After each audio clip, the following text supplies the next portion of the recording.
So hello everyone, welcome back to my channel Motion Professor Therapy. आज इस video में हम बात करेंगे कि अगर बच्चे के गले में खाने की कोई चीज़ अटक गई या कोई भी और चीज़ चोक हो गई, अटक गई, तो आप उसको समय रहते कैसे निकालेंगे। मैं इस वीडियो में आपको चोकिंग से बचाने की आपको टेक्निक इसमें बताने जा रही हूँ और मैं आपको इन डमी मॉडल्स में एक्सप्लेन करूँगी, अच्छे से डिटेल में एक्सप्लेन करूँगी। तो प्लीज़ वीडियो को लास्ट तक ज़रूर देखिएगा, क्योंकि चोकिंग एक बहुत ही इमरजेंसी कंडीशन है। अगर आपने टाइम रहते ही कुछ रिस्पांस नहीं दिखाया तो बच्चे की जान भी जा सकती है, क्योंकि कभी कभी चोकिंग सिवियर हो जाती है। तो इस वीडियो में आज बात करेंगे चोकिंग वाले ऑब्जेक्ट को हम कैसे निकालें, किस टेक्निक का हम यूज़ करें और सही से कैसे टेक्निक को करना है। तो इस वीडियो में पूरे डिटेल से मैं आपको सब चीज़ समझाने वाली हूँ, तो प्लीज़ वीडियो को लास्ट तक ज़रूर देखिएगा, क्योंकि ये वीडियो बहुत ज़्यादा इन्फॉर्मेटिव है उन सभी पेरेंट्स के लिए, उन सभी गार्जियंस के लिए जिनके घर में छोटे बच्चे हैं या टॉडलर्स हैं या थोड़े से और बड़े बच्चे हैं। तो मैं हर टेक्निक को इसमें डिटेल में बताने जा रही हूँ। तो आइए वीडियो की शुरुआत करते हैं। तो सबसे पहली चीज़, चोकिंग क्या होती है। चोकिंग का मतलब है कि खाने की कोई चीज़ या फिर कोई भी एनी ऑब्जेक्ट अगर बच्चे ने अपने मुंह में ले लिया और उसके गले में जो हमारी विंड पाइप होती है, जो सांस की नली है, वहाँ पे वो ऑब्जेक्ट अटक गया और बच्चे को सांस नहीं आ रही है, तो चोकिंग इसको कहते हैं। तो दो तरह की चीज़ें होती है जो बच्चों में आम देखा गया है, एक होती है चोकिंग और एक होता है गैगिंग। चोकिंग का मतलब है कि वो ऑब्जेक्ट बहुत बुरी तरह से बच्चे के गले में अटक गया है और बच्चे को सांस नहीं आ रही है। गैगिंग का मतलब है कि जब हमारा जो अपर रूफ है माउथ का अंदर वाला, जैसे कभी कभी ब्रश करते हुए भी हमें गैग आता है, वैसे कभी कभी कोई खाना जब बच्चे के गले की ऊपर वाली थ्रोट में टच हो जाता है तो बच्चे को गैग आता है। तो चोकिंग और गैगिंग दोनों बहुत अलग हैं। तो आज इस वीडियो में मैं आपको बताऊंगी कि चोकिंग के लिए हमें क्या फर्स्ट एड करना है। तो सबसे पहली चीज, चोकिंग दो टाइप की होती है, पार्शियल और कंप्लीट। तो जो पार्शियल चोकिंग है उसमें क्या होता है कि कोई भी ऑब्जेक्ट बच्चे के गले में तो अटका है लेकिन थोड़ी सी जगह बची है सांस लेने के लिए या फिर बोलने के लिए, तो वो होती है पार्शियल चोकिंग। कंप्लीट चोकिंग में क्या होता है कि बच्चा कुछ ना बोल पाता है, ना बच्चा कुछ आवाज निकाल पाता है, बच्चा कुछ इस तरह से अपने गले को पकड़ के बताता है कि उसके गले में चोक हो गया है। कंप्लीट चोकिंग में क्या होता है कि बच्चे को बिल्कुल सांस नहीं आती है और एकदम से ऑब्जेक्ट जो है वो विंड पाइप को एकदम से उसने ब्लॉक कर दिया है। इसका मतलब है कि बच्चे की जो चोकिंग है वो सिवियर चोकिंग है। तो दो तरह की चोकिंग मैंने आपको बताई। पार्शियल मतलब कि आधा हिस्सा, आधे खाने के हिस्से ने या फिर कोई और ऑब्जेक्ट ने बच्चे के गले को चोक किया है। सिवियर चोकिंग में कंप्लीटली बच्चे की जो विंड पाइप है वो पूरी की पूरी ब्लॉक हो जाती है। तो कंप्लीट और पार्शियल चोकिंग दोनों ही खतरनाक कंडीशंस हैं। अब आइए बात करते हैं टेक्निक की जो हम यूज करेंगे बच्चे को चोकिंग के दौरान। तो आइए बात करते हैं 1 साल से नीचे वाले बच्चों में अगर चोकिंग हो गई है तो आप उसको कैसे निकालेंगे। तो जैसे मेरे पास ये डमी मॉडल है, आप देखिए। तो जब जो बच्चा 1 साल से नीचे का है वो बच्चा छोटा है, तो छोटे बच्चों में आपको क्या करना है, आपको छोटे बच्चों को अपने हाथ को इस तरह से सपोर्ट करके उनको पहले तो उल्टा करना है। उल्टा करने से क्या होगा कि ग्रेविटी आपकी मदद करेगी उस चीज़ को बाहर लाने के लिए, तो वो चीज़ जो है वो आराम से नीचे गिर जाएगी। तो आपको क्या करना है, बच्चे के डायरेक्ट जो आप बच्चे का बैक है, 2 शोल्डर ब्लेड्स हैं, उसके बीच में आपको 5 बैक ब्लोज देने हैं अपवर्ड डायरेक्शन में। तो वो कैसे करेंगे, 1 2 3 4 5।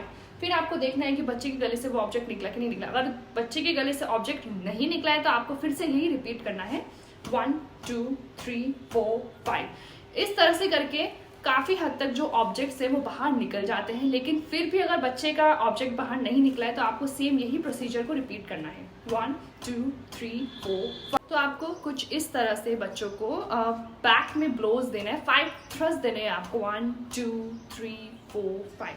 अगर बच्चे बहुत ज़्यादा छोटे हैं तो आपको ध्यान रखना है कि आपकी उनको चिन को आपको सपोर्टेड रखना है और आप अपनी थाइस का यूज़ कर सकते हैं सपोर्ट देने के लिए, तब आप उनको बैक ब्लोज दीजिए। अगर इस तरीके से भी अगर चीज़ बाहर नहीं आई है तो आपको बच्चे को क्या करना है, सीधा करना है। सीधा करके बच्चे को अच्छे से सपोर्ट में देना है और आपको उसकी चेस्ट पे थ्रस्ट देना है। आप ये ध्यान रखें, आपको उसकी पेट पे नहीं दबाना है। बच्चों में हाइमलिक मैन्यूवर नहीं करते हैं, चेस्ट में आपको थ्रस्ट देना है, 1 2 3 4 5। इस तरह से भी अगर चीज़ बाहर नहीं निकली, अगेन आप उसको बैक में थ्रस्ट देके रिपीट करेंगे, 1 2 3 4 5। अगेन नहीं निकला है, फिर आपको बच्चे को स्ट्रेट करके 1 2 3 4 5। इस तरह से ऑब्जेक्ट निकालने की कोशिश करनी है। तो आपको तब तक कोशिश करते रहनी है जब तक कि वो चीज़ बाहर ना निकल जाए। अगर वो चीज़ बाहर निकल गई तो बहुत अच्छी बात है, लेकिन अगर वो चीज़ तब भी बाहर नहीं निकली तो आप यही रिपीट करते रहेंगे और आप इमीडिएटली आपको एम्बुलेंस बुलानी है, क्योंकि अगर वो चीज़ गले से उसकी नहीं निकली तो सांस की नली को दबाएगा और जितना ज़्यादा आप लेट करेंगे एम्बुलेंस बुलाने के लिए, जितना ज़्यादा लेट करेंगे आप बच्चे को हॉस्पिटल पहुँचाने के लिए, तो बच्चे की जान भी जा सकती है। उस कंडीशन में आपको क्या करना है, अब आपको बच्चों को, अब एम्बुलेंस आने में तो टाइम लगेगा, तब तक तो सांस उसकी ऑक्सीजन नहीं जा रहा है शरीर में, तो उसका हार्ट काम करना धीरे धीरे बंद कर देगा। आपको बच्चे को उस टाइम पे CPR प्रोवाइड कराना है। तो CPR हम कैसे करेंगे, बच्चे को आपको सीधा लेटाना है। अगर बच्चा बहुत ज़्यादा छोटा है तो 2 फिंगर मेथड से आपको CPR देना है, डायरेक्ट बच्चे की चेस्ट के बीच में, और कुछ इस तरह से दबाना है। 1 2 3 4 5 6 7 8 9 10। आपको कम से कम इसको 30 बार करना है और फिर आपको देखना है कि बच्चे की सांस चल रही है कि नहीं चल रही है। फिर अगर आपको लग रहा है अगर बच्चे की फिर भी सांस धीमी चल रही है तो फिर आपको CPR कंटिन्यू करना है। अगेन थोड़ा सा बड़ा बच्चा है तो आप 4 फिंगर यूज करके उसको चेस्ट को आराम से प्रेस कर सकते हैं। 1 2 3 4 5 6 7 8 9 10 करके 30 साइकिल्स में, 30 रिपीटेशन में आपको CPR देना है। और अगर बच्चा सांस भी नहीं ले पा रहा है तो बच्चे को आपको आर्टिफिशियल ब्रेथ देनी है। आर्टिफिशियल ब्रेथ हम कैसे देंगे, आपको पहले तो अच्छे से हवा भरनी है, बच्चे के मुंह के अंदर वो एयर मतलब ब्रीथ, आपको बच्चे को रेस्क्यू ब्रीदिंग 2 देनी है। तो जब तक एम्बुलेंस नहीं आती आप CPR कंटिन्यू रखेंगे। और एम्बुलेंस के आने से पहले ही अगर बच्चे की ऑब्जेक्ट निकल गया, बच्चे का अटका हुआ ऑब्जेक्ट निकल गया तो बहुत अच्छी बात है। लेकिन आपको इस मेथड को जब तक बच्चा अनकॉन्शियस नहीं होता या जब तक बच्चे के गले से वो ऑब्जेक्ट बाहर नहीं निकलता, आप प्लीज़ इस मेथड को कंटिन्यू रखिएगा। और एक और चीज़ मैं आपको बताना चाहती हूँ, अगर बच्चे ने कोई चीज़ अटका ली है और आपको वो चीज़ दिख रही है कि बच्चे ने क्या अटकाया, तो आप उसे इजीली निकाल सकते हैं, ठीक है। लेकिन अगर आप वो चीज़ आपको नहीं दिख रही है लेकिन आप ज़बरदस्ती अपने फिंगर डाल के उस चीज़ को वापस से और धकेलने की कोशिश करें तो ऐसा बिल्कुल मत कीजिएगा, क्योंकि इससे क्या होता है कि विंड पाइप जो है नैरो होती रहती है और अगर आप उसको और नीचे और धकेलेंगे तो बच्चे के वो और ज़्यादा अंदर जाके अटक सकता है, फिर निकालने में और भी ज़्यादा दिक्कत परेशानी हो सकती है। अगर आपको कोई चीज़ दिख रही है कि उसके गले में अटकी है तो आप इजीली निकालिए। अगर आपको चीज़ नहीं दिख रही है तो आप उसको प्लीज़ और धकेलने की कोशिश मत कीजिए। और अगर बच्चा खांसी कर रहा है तो उसको खूब खांसी करने दीजिए, क्योंकि कभी कभी क्या होता है कि बच्चे खांसी करके भी अपनी वो अटकी हुई चीज़ को बाहर निकाल पाते हैं। लेकिन अगर उसका कफ रिफ्लेक्स अच्छा नहीं है तो फिर तो आपको इस मैन्यूवर को करना ही पड़ेगा बच्चे को रेस्क्यू करने के लिए। तो आज इस वीडियो में मैंने आपको डिटेल से बताया है कि बच्चे को किस तरह से आप अंडर 1 ईयर बच्चा या 1-1.5 साल का बच्चा, उसमें ये टेक्निक आप अच्छे से इफेक्टिवली करेंगे तो बच्चे के ऑब्जेक्ट आराम से निकल जाए जब तक कि वो चीज़ बाहर ना निकल जाए। अगर वो चीज़ बाहर निकल गई तो बहुत अच्छी बात है, लेकिन अगर वो चीज़ तब भी बाहर नहीं निकली तो आप यही रिपीट करते रहेंगे और आप इमीडिएटली आपको एम्बुलेंस बुलानी है, क्योंकि अगर वो चीज़ गले से उसकी नहीं निकली तो सांस की नली को दबाएगा और जितना ज़्यादा आप लेट करेंगे एम्बुलेंस बुलाने के लिए, जितना ज़्यादा लेट करेंगे आप बच्चे को हॉस्पिटल पहुँचाने के लिए, तो बच्चे की जान भी जा सकती है। उस कंडीशन में आपको क्या करना है, अब आपको बच्चों को, अब एम्बुलेंस आने में तो टाइम लगेगा, तब तक तो सांस उसकी ऑक्सीजन नहीं जा रहा है शरीर में, तो उसका हार्ट काम करना धीरे धीरे बंद कर देगा। आपको बच्चे को उस टाइम पे CPR प्रोवाइड कराना है। तो CPR हम कैसे करेंगे, बच्चे को आपको सीधा लेटाना है। अगर बच्चा बहुत ज़्यादा छोटा है तो 2 फिंगर मेथड से आपको CPR देना है, डायरेक्ट बच्चे की चेस्ट के बीच में, और कुछ इस तरह से दबाना है। 1 2 3 4 5 6 7 8 9 10। आपको कम से कम इसको 30 बार करना है और फिर आपको देखना है कि बच्चे की सांस चल रही है कि नहीं चल रही है। अगर बच्चे की फिर भी सांस धीमी चल रही है तो फिर आपको CPR कंटिन्यू करना है। अगेन थोड़ा सा बड़ा बच्चा है तो आप 4 फिंगर यूज करके उसको चेस्ट को आराम से प्रेस कर सकते हैं। 1 2 3 4 5 6 7 8 9 10 करके 30 साइकिल्स में, 30 रिपीटेशन में आपको CPR देना है। और अगर बच्चा सांस भी नहीं ले पा रहा है तो बच्चे को आपको आर्टिफिशियल ब्रेथ देनी है। आर्टिफिशियल ब्रेथ हम कैसे देंगे, आपको पहले तो अच्छे से हवा भरनी है, बच्चे के मुंह के अंदर वो एयर मतलब ब्रीथ, आपको बच्चे को रेस्क्यू ब्रीदिंग 2 देनी है। तो जब तक एम्बुलेंस नहीं आती आप CPR कंटिन्यू रखेंगे। और एम्बुलेंस के आने से पहले ही अगर बच्चे की ऑब्जेक्ट निकल गया, बच्चे का अटका हुआ ऑब्जेक्ट निकल गया तो बहुत अच्छी बात है। लेकिन आपको इस मेथड को जब तक बच्चा अनकॉन्शियस नहीं होता या जब तक बच्चे के गले से वो ऑब्जेक्ट बाहर नहीं निकलता, आप प्लीज़ इस मेथड को कंटिन्यू रखिएगा। और एक और चीज़ मैं आपको बताना चाहती हूँ, अगर बच्चे ने कोई चीज़ अटका ली है और आपको वो चीज़ दिख रही है कि बच्चे ने क्या अटकाया, तो आप उसे इजीली निकाल सकते हैं, ठीक है। लेकिन अगर आप वो चीज़ आपको नहीं दिख रही है लेकिन आप ज़बरदस्ती अपने फिंगर डाल के उस चीज़ को वापस से और धकेलने की कोशिश करे तो ऐसा बिल्कुल मत कीजिएगा, क्योंकि इससे क्या होता है कि विंड पाइप जो है नैरो होती रहती है, और अगर आप उसको और नीचे और धकेलेंगे तो बच्चे के वो और ज़्यादा अंदर जाके अटक सकता है, फिर निकालने में और भी ज़्यादा दिक्कत परेशानी हो सकती है। अगर आपको कोई चीज़ दिख रही है कि उसके गले में अटकी है तो आप इजीली निकालिए। अगर आपको वो चीज़ नहीं दिख रही है तो आप उसको प्लीज़ और धकेलने की कोशिश मत कीजिए। और अगर बच्चा खांसी कर रहा है तो उसको खूब खांसी करने दीजिए, क्योंकि कभी कभी क्या होता है कि बच्चे खांसी करके भी अपनी वो अटकी हुई चीज़ को बाहर निकाल पाते हैं।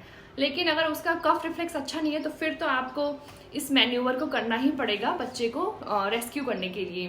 तो आज इस वीडियो में मैंने आपको डिटेल से बताया है कि बच्चे को किस तरह से आप अंडर 1 ईयर बच्चा या 1-1.5 साल का बच्चा, उसमें ये टेक्निक आप अच्छे से इफेक्टिवली करेंगे तो बच्चे के ऑब्जेक्ट आराम से निकल जाएगा। आइए अब बात करते हैं टॉडलर्स में। जो बच्चा 3 साल का है या 3 साल से बड़ा है, उसमें आप किस तरह से इस मैन्यूवर को करेंगे। तो जो टॉडलर्स हैं उनमें भी आप ये जो ग्रेविटी वाला मेथड है, ये मेथड को कर सकते हैं आराम से। जैसे मैंने आपको बताया, बैक ग्लोव्स देने हैं आपको शोल्डर ब्लेड के बीच में, बच्चे को थोड़ा सा सपोर्टेड वे में टिल्ट करके रखना है और बच्चे को अच्छे से पकड़ना है। और अगर बच्चे की ऑब्जेक्ट तब भी नहीं निकली है तो बच्चे को आपको क्या करना है, आपको खड़ा करना है और बच्चे को अपने हाथों में आपको लीन करना है। उसके बाद आपको तब बैक ग्लोव्स देने हैं उनकी चेस्ट पे, ठीक है। और अगर तब भी नहीं निकल रहा है तो बच्चे को थोड़ा सा आप टिल्ट करके उसकी चेस्ट पे आपको थ्रस्ट देना है कुछ इस तरह से, तो ऑब्जेक्ट आराम से बाहर निकल जाता है। बट अगर बच्चा और भी ज़्यादा बड़ा है, जैसे 5-6 साल का है, तब आप उसमें हाइमलिक मैन्यूवर कर सकते हैं। हाइमलिक मैन्यूवर में क्या होता है, आपको एक फिस्ट बनानी है। फिस्ट बना के जो हमारा नेवल होता है, नेवल की जस्ट थोड़ा सा ऊपर रखना है और दूसरे फिस्ट से आपको इस तरह से, आप साइड से देखिए, इस तरह से आपको ऊपर की तरफ प्रेशर देना है। ऊपर की तरफ प्रेशर देके थोड़ा सा लीन करके आपको बच्चे को इस तरह से हाइमलिक मैन्यूवर करना है। देखिए मैं किस तरह से अपने फिस्ट को मूव कर रही हूँ, ये देखिए। इस तरह से करने पे भी काफी हद तक जो ऑब्जेक्ट है वो बाहर आ जाता है। और आपको थोड़ा फोर्सफुली करना है, लेकिन ज्यादा फोर्सफुली भी नहीं करना है क्योंकि बच्चा है। थोड़ा सा फोर्सफुली करके हाइमलिक मैन्यूवर कीजिए और बच्चे का वो ऑब्जेक्ट आराम से बाहर आ जाता है। लेकिन तब भी ऑब्जेक्ट बाहर नहीं निकला तो अगर बहुत सिवियर तरह से अटका है, नहीं निकल रहा है, तो आप प्लीज़ एम्बुलेंस बुलाइए। और जब तक एम्बुलेंस नहीं आती और बच्चा अगर अनकॉन्शियस हो गया है तो आपको बच्चे को इमीडिएट CPR देना है और 2 रेस्क्यू ब्रेथ देने हैं। बस अगर इतना करेंगे तो आप अपने बच्चे की जान आराम से बचा सकते हैं। थोड़ी सी भी लापरवाही, थोड़ी सी भी देरी करने से बहुत बड़ा आपको शॉक हो सकता है। लेकिन वही, तो आपको देरी बिल्कुल भी नहीं करनी है। जो मैंने आपको मैन्यूवर बताए वो आप प्लीज़ कीजिए। बच्चे पे अगर चोक हो गया है तो काफ़ी हद तक 60-70% केसेस में वो ऑब्जेक्ट आराम से बाहर आ जाता है। तो आइए बात करते हैं कि क्या चीज़ें हमें बच्चों से बचानी है और उनको चोकिंग के दौरान हमें क्या ध्यान देना है। तो जब भी बच्चा अगर कुछ चीज़ खा रहा है तो आप प्लीज़ उसके साथ बैठे रहिए। अगर बच्चा ज़्यादा छोटा है तो बिना अपने सुपरविजन के बच्चे को कुछ भी खाने को मत दीजिए, क्योंकि कभी कभी बच्चे ज़्यादा बड़ा टुकड़ा खा लेते हैं या बहुत बड़ी बाइट ले लेते हैं, जो कि फिर चोकिंग का कॉज होता है। और जो भी जेली कैंडीज होती हैं, जो जेली की बनी होती है, जो बड़ी होती है, प्लीज़ वो बच्चों को या तो तोड़ के आप थोड़ा थोड़ा दीजिए या तो बिल्कुल मत दीजिए, क्योंकि जेली वाली जो कैंडीज होती है उससे सबसे ज़्यादा चोकिंग का खतरा होता है। क्योंकि मेरे साथ भी ऐसे हुआ, मैंने भी अपने बेटे को एक जेली कैंडी दी थी और वो छोटी थी, ज़्यादा बड़ी भी नहीं थी, स्ट्रॉबेरी की शेप की थी, उसी से उसको चोकिंग हो गई थी। और मैंने तब ये वाला मैन्यूवर किया था और आराम से उसकी जेली कैंडी बाहर आ गई थी। तो जेली वाली कैंडीज आप प्लीज़ मत दीजिएगा। अगर आप वो देंगे तो आराम से देख के दीजिएगा। छोटी छोटी टुकड़े उसके कर दीजिए, आप छोटे टुकड़े करके दे सकते हैं, आराम से वो चले जाते हैं, वो आराम से खा लेते हैं। And the third things are grapes. Grapes से सबसे ज़्यादा चोकिंग का खतरा होता है। तो 5 साल के बच्चे के अंदर, जो 5 साल से नीचे के बच्चे हैं, उनमें अगर आप अंगूर दे रहे हैं तो प्लीज़ बीच से उसको लंबा काट के दीजिए। काट के देने से क्या होता है कि वो छोटा हो जाता है शेप में और आराम से बच्चा इजीली उसको एनगल्फ कर लेता है। तो ग्रेप्स भी चोकिंग के लिए बहुत बड़ा खतरा है। ग्रेप्स भी बहुत ध्यान से दीजिएगा आप बच्चे को अगर आप दे रहे हैं तो। और जो भी हार्ड कैंडीज होती हैं, हॉट डॉग्स होते हैं, ये भी चोकिंग के लिए बहुत सिवियर हैं। तो ये कुछ खाने की चीज़ें हैं जैसे jelly candies, grapes, hot dogs और ये सॉसेजेस वगैरह, ये सारे आप बच्चों को प्लीज़ या तो अपने सुपरविजन में दीजिए या बहुत छोटे टुकड़े करके दीजिए। एंड सेकेंड थिंग, एप्पल्स से भी चोकिंग का बच्चे को बहुत खतरा होता है। और इम्पॉर्टेंट चीज़ मैं आपको क्या बता रही थी कि एप्पल से भी बच्चों को चोकिंग होती है और मेरे साथ फिर से हुआ है। मैंने अपने बच्चे को लंबे लंबे एप्पल्स काट के दिए थे और वो पकड़ के खाता था आराम से, मतलब बहुत टाइम से मैं दे रही थी एप्पल्स, वो खा रहा था आराम से। मुझे नहीं लगा था कि एप्पल से चोकिंग हो जाएगी। तो उसने क्या किया, टुकड़ा लिया, बड़ा बाइट ले लिया और अचानक ही एप्पल उसके गले में अटक गया। और उसके बाद का जो कंडीशन हुई, मतलब उसकी सांस एकदम से उसका अटक गया था। मैंने ये वाला मैन्यूवर ट्राई किया, चेस्ट थ्रस्ट ट्राई किया, वो एप्पल का टुकड़ा बाहर ही नहीं निकला। लेकिन फिर पता नहीं कैसे वो एप्पल का टुकड़ा अपने आप ही, उसने खूब खांसी करे, एप्पल का टुकड़ा अपने आप ही अंदर चला गया। तो एप्पल्स भी बहुत डेंजरस चीज़ है। अगर आप उन्हें अच्छे से काट के नहीं दे रहे हैं, बड़े बड़े पीसेस दे रहे हैं, तो उससे भी चोकिंग का खतरा हो सकता है। तो जब भी आप अपने बच्चे को एप्पल दे रहे हैं, जो कि अब सबक मैंने भी लिया है, छोटे छोटे टुकड़े काट के दीजिए, वो आराम से पकड़ पकड़ के आराम से खा लेंगे, तब उसमें कोई डरने की बात नहीं है।